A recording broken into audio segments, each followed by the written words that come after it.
परम स्नेही साहित्यान्वेषी सुधीजनों, सिंहभूम जिला हिंदी साहित्य सम्मेलन के अपने YouTube चैनल तुलसी भवन जमशेदपुर से जुड़ने पर मैं ब्रजेंद्र नाथ आपका हार्दिक अभिनंदन करता हूं। आपका यह YouTube चैनल तुलसी भवन के ऊर्जावान और दूरदर्शी मानद महासचिव आदरणीय प्रसेनजीत तिवारी जी के सत्प्रयासों का ही मूर्त रूप है। विगत 19 सितंबर को तुलसी भवन के द्वारा संस्थान के चित्रकूट कक्ष में नगर के वरीय कवि श्री शीतल प्रसाद दुबे जी द्वारा रचित काव्य संग्रह अंतरराग का लोकार्पण समारोह आयोजित किया गया। इस समारोह की अध्यक्षता नगर के वरिष्ठ साहित्यकार श्री दिनेश्वर प्रसाद दिनेश जी ने की। इस अवसर पर मुख्य अतिथि के रूप में श्री सरजू राय, स्थानीय विधायक सह पूर्व मंत्री झारखंड सरकार उपस्थित रहे। आप इस तस्वीर में पुस्तक लोकार्पण के बाद पुस्तक लिए हुए मंचस्थ अतिथियों को देख रहे हैं।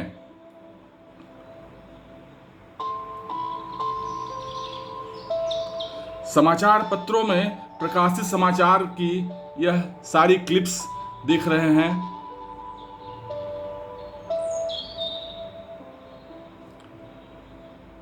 इसमें भी समाचार पत्रों की क्लिप की तस्वीर दिखाई दे रही है।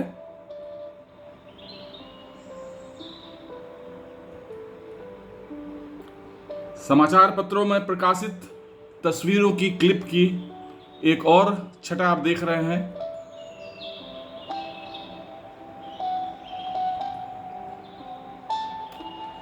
समारोह का संचालन साहित्य समिति के कार्यकारी अध्यक्ष आदरणीय यमुना तिवारी बिथित जी ने किया। आप उन्हें संबोधित करते हुए देख रहे हैं।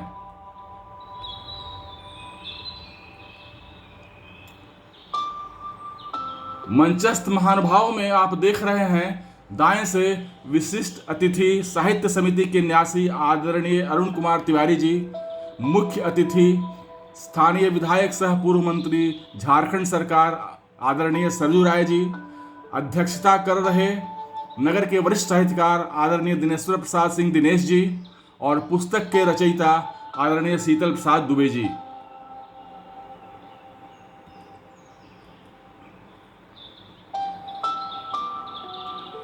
इस तस्वीर में आप मंचस्थ अतिथियों को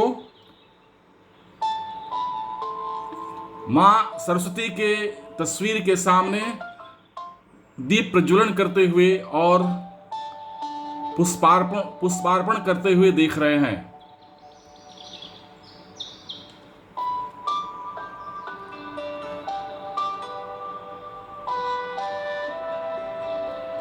मंचस्थ अतिथियों द्वारा दीप प्रज्वलन की एक और तस्वीर आप देख रहे हैं।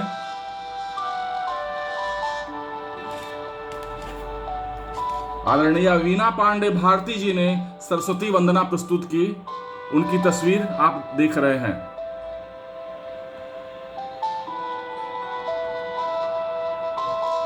स्वागत वक्तव्य संस्थान के मानद महासचिव आदरणीय प्रसेनजीत तिवारी जी ने दिया। उन्हें वक्तव्य देते हुए आप सामने की तस्वीर में देख रहे हैं।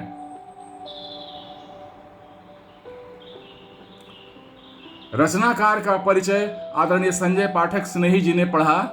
आप उन्हें पढ़ते हुए उनकी तस्वीर देख रहे हैं। मुख्य वक्ता श्री दिव्येंदु त्रिपाठी जी का पुस्तक के बारे में दिया गया वक्तव्य उन्हीं की आवाज में सुने।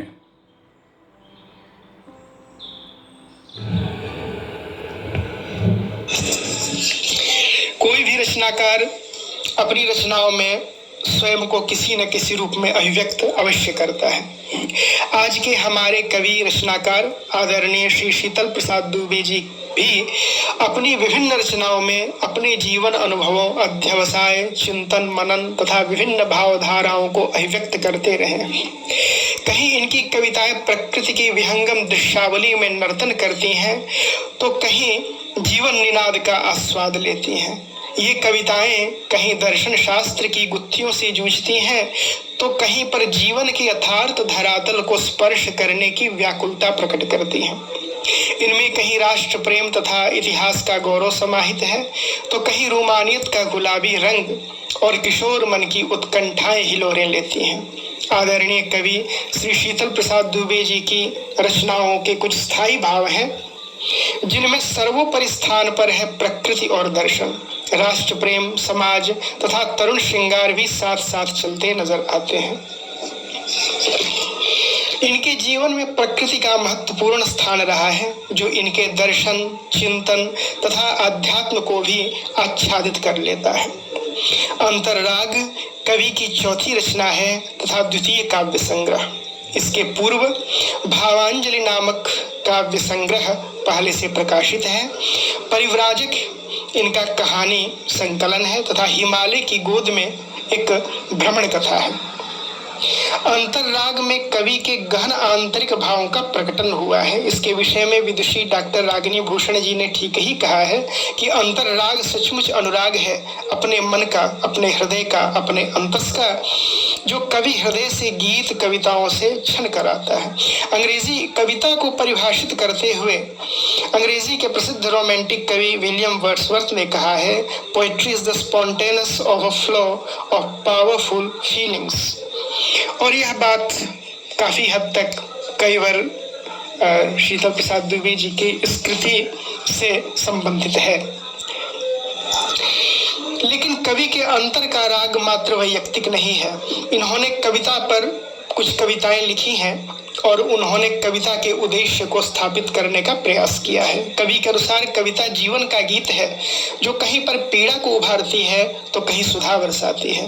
वह सौंदर्य, जीवन की विद्रूपता, राष्ट्र प्रेम, भक्ति आदि सब कुछ अभिव्यंजित करती है। वह दर्शन और अध्यात्म का भी गायन करती है। कविता तू है गीत जीवन का, जब तब तुम हो जाती, कहीं कहीं पर दर्द उभारे, कहीं सुधा बरसाती। कवि का विचार है कि कविता को सकारात्मक भावों से युक्त होना चाहिए, जो व्यक्ति को प्रेरित करे, उसकी निराशाओं को हरे और लोगों में युक्त मार्ग पर चलने की प्रेरणा दे। उद्देश्य काव्य का ऐसा, जावे वह जिस भी पथ में, अक्षय प्रकाश वह भर दे, तब मिटे पड़ा जो मग में। इस काव्य संकलन का प्रारंभ प्रणव और ओंकार की कविताओं से हुआ है। वह प्रणव अनाहत नाद के रूप में व्यक्त हुआ है। गूंज रहा अविरल अहंत अविराम अनाहत नाग, इर्द गिर्द सब नाच रहे, करती है सृष्टि संवाद। रास आमंत्रण और महारास जैसी कविताएं भागवत महापुराण के रास पंचाध्यायी पर आधारित है, जिसमें भगवान कृष्ण से संबंधित रास का बहुत ही रहस्यमय, भावपूर्ण और अध्यात्म से आप्लावित वर्णन हुआ है। वायु स्थिर हो गई है, गगन मंडित चंद्र, अमी रस की धार गिरती, नभ रहा अमंद्र, चर अचर है श्वास रोके, अन्य नहीं कुछ काम, नाचते हैं श्याम। इस प्रकार भिन्न भिन्न रचनाओं में भिन्न भिन्न प्रकार के पक्षों का उद्घाटन हुआ है। श्रृंगार रस पर भी कुल 6 रचनाएं इसमें संकलित है। राष्ट्र प्रेम से संबंधित महाराणा प्रताप पर 2 कविताएं बहुत महत्वपूर्ण हैं और ये प्रबंध काव्य की अपेक्षा रखती हैं। और मेरा व्यक्तिगत आग्रह है कई वर्ष से कि इन कविताओं को और पल्लवित पुष्पित करके इसे अगर प्रबंध काव्य का रूप प्रदान करें तो ये बहुत ही एक अच्छा कार्य जो है वो होगा।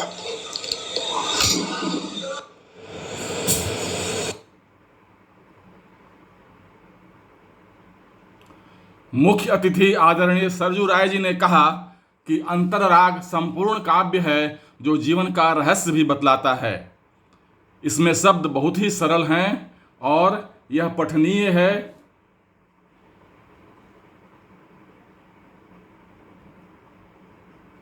विशिष्ट अतिथि संस्थान के न्यासी आदरणीय अरुण कुमार तिवारी जी ने काव्य संग्रह को रचनाकार के व्यक्तित्व पर आधारित बताया।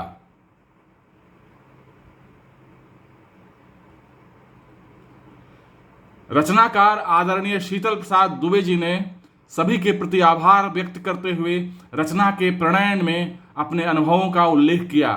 उनका वक्तव्य आप उनकी आवाज में सुने। अंतरराग के लोकार्पण के अवसर पर मैं अपने साहित्यिक मित्रों के बीच अपने कुछ विचार रखता हूं। शास्त्रों में ईश्वर को महाकवि कहा गया है। वह सृष्टि की रचना करता है, नियमन करता है और चलाने की प्रेरणा देता है। उसे क्रांतिदर्शी भी कहा गया है। उसकी दृष्टि सब जगह होती है। सृष्टि की कोई भी वस्तु या घटना उससे छिपी नहीं है। आप जो साहित्यकार यहाँ उपस्थित हैं सभी कवि हैं, क्योंकि आप भी रचना करते हैं। आपकी भी नजर सर्वत्र रहती है, चाहे राजनीति हो, राष्ट्र नीति हो, सामाजिक हो, आर्थिक हो, प्राकृतिक हो, आध्यात्मिक हो, सौंदर्य हो या विषमता हो। आप सबके गुण दोषों को प्रकाशित करते हैं और परोक्ष रूप से ही सही समाज और राष्ट्र के विषय में विकास में योगदान करते हैं। लेकिन हमारी एक सीमा है। ईश्वर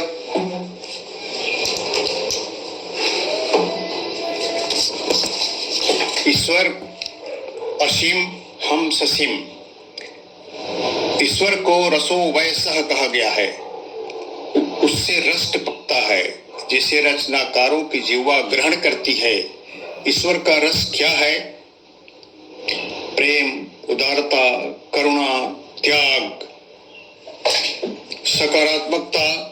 अतः वे भाव रचनाकारों के व्यक्तित्व से, लेखनी से, भाषा से निकलना चाहिए। रचनाकारों को निर्भीक, निष्पक्ष, साहसी, स्पष्टवादी और सकारात्मक सोच वाला होना चाहिए। दूसरी बात, हिंदी साहित्य में पहले के कवि छंदमय रचना करते थे, यथा सूर, तुलसी, कबीर, बिहारी आदि। वे पठनीय, स्मरणीय, उदाहरणीय और आकर्षक होते थे। आजकल पिछले 70-80 वर्षों से छंद मुक्त कविताएं ज्यादा रची जा रही हैं, जिनमें अधिकांशतः वैसे गुण नहीं होते पहले जैसे। कुछ रचनाएं तो ऐसी होती हैं जैसे छोटे बड़े वाक्यों में गद्य लिखा गया हो तथा एक लय प्रदान कर पढ़ दिया गया हो। कुछ कविताएं ऐसी होती हैं जिसमें न कुछ लयबद्धता है, न कोई भाव निकलता है, न कोई साहित्यिक सौंदर्य होता है, न कोई आकर्षण। कई बार पढ़ने के बाद भी कुछ प्राप्त नहीं होता। एक बार आचार्य महावीर प्रसाद द्विवेदी के कार्यालय में कुछ साहित्यकार बैठे थे। आचार्य ने एक कवि को एक कविता पढ़कर सुनाने को दिया। उन्होंने सुनाया। उनकी मुखाकृति कुछ अजीब हुई। उन्होंने कहा, कुछ समझ में नहीं आया। दूसरे ने कहा, वाह, यह क्या कविता है कि अपने कहे और खुद ही समझे। तीसरे ने कहा, मजा तो तब है जब एक कहे और दूसरा समझे। अगले ने कहा, यह तो हुआ कि मैंने लिख दिया, बाकी खुदा समझे। इस पर आचार्य ने कहा, यदि 100 बार सर मारे तब कहीं खुदा समझे। तीसरी बात, आजकल हिंदी भाषा में तत्सम तद्भव शब्दों की अपेक्षा विदेशी भाषाओं के शब्दों का प्रयोग बढ़ गया है, खासकर अरबी फारसी के शब्दों का, और उन पर तालियां एवं प्रशंसा भरपूर मिलती हैं। जबकि तत्सम तद्भव शब्दों के से युक्त कविताओं के समय मरघट की खामोशी दिखती है। कुछ कविता या गजल तो ऐसे होते हैं जो केवल है, था और क्रिया शब्दों के अलावे विशुद्ध उर्दू के ही हैं, मात्र लिपि देवनागरी होती है। हिंदी की मां संस्कृत में तथा स्थानीय बोलियों में शब्द सामर्थ्य इतनी है कि प्रत्येक भावों के लिए अलग अलग शब्द मिलते हैं। अच्छे साहित्यकारों में ये गुण निहित होते हैं और स्तरीय होते हैं। हमें जानना चाहिए कि दूसरी संस्कृति जब किसी अन्य संस्कृति पर विजय पाना चाहती है तो पहला आक्रमण भाषा पर ही होता है, पश्चात संस्कृति के अन्य सद्गुणों को खाना शुरू करती है। हम इसके उपभोगी हैं, जो साक्षात दिखता है। अतः हमें सतर्क रहना चाहिए और उसके अनुरूप अपने में परिवर्तन लाना चाहिए। मेरी बातों से यदि किसी को आघात लगा हो तो उसके लिए मैं क्षमा प्रार्थी हूँ। आभार अभिव्यक्ति। आज के समारोह के मुख्य अतिथि माननीय श्री सरजू राय जी एक राष्ट्रीय स्तर के नेता हैं। वे अति लोकप्रिय हैं, प्रचंड समाज सेवी हैं। महाशय, हम आपको यहाँ पाकर अति प्रसन्न हैं और अपना आभार व्यक्त करते हैं। अध्यक्षता कर रहे श्री दिनेश्वर प्रसाद सिंह दिनेश जी एक वरीय साहित्यकार हैं और पूर्व में पत्रकार भी रहे हैं। साहित्य जगत के नवागंतुक आपकी चरण धूल लेने को लालायित रहते हैं। मैं आपके प्रति कृतज्ञता ज्ञापित करता हूँ। श्री अरुण तिवारी जो इस संस्थान के न्यासी हैं और प्रायः प्रत्येक प्रमुख समारोहों का अपनी अनुपस्थिति और योगदान से आभूषित करते हैं। सम्मानीय अतिथि के रूप में पाकर हम खुश हैं। आपको नमन और अभिनंदन। इस संस्थान के युवा महामंत्री श्री प्रसेनजीत तिवारी जी की जितनी प्रशंसा की जाए कम है, जिन्होंने अल्प समय में ही अपनी प्रतिभा लगन का परिचय दे दिया है। उनको बहुत बहुत साधुवाद देता हूँ, शुभकामना संवेदित करता हूँ। समारोह के संचालक और साहित्य समिति के अध्यक्ष श्री जमुना तिवारी जी मेरे अति निकटस्थ हैं। तुलसी भवन से मुझे जोड़ने के लिए एवं सदा सद्मार्ग को बताने के लिए मैं रेडी हूँ। उन्हें अपना अंतरिम सद्भाव निवेदित करता हूँ।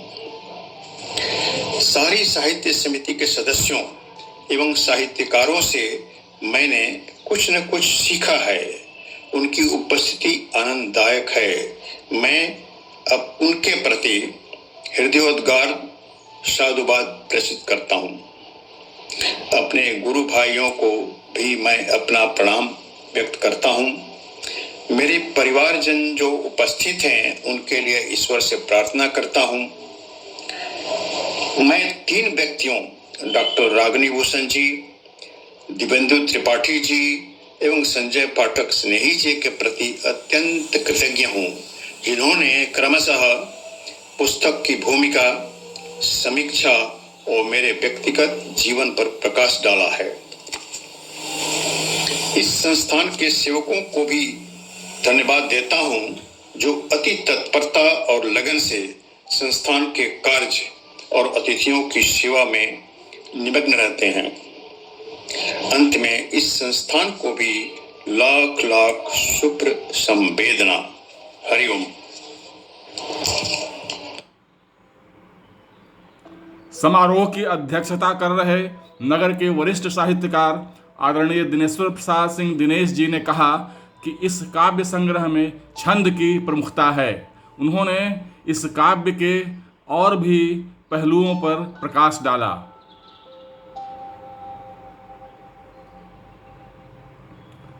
धन्यवाद ज्ञापन कैलाश गाजीपुरी जी ने किया। राष्ट्रगान के बाद समारोह का समापन हुआ। समारोह के अंत में ली गई एक सामूहिक तस्वीर आप देख रहे हैं।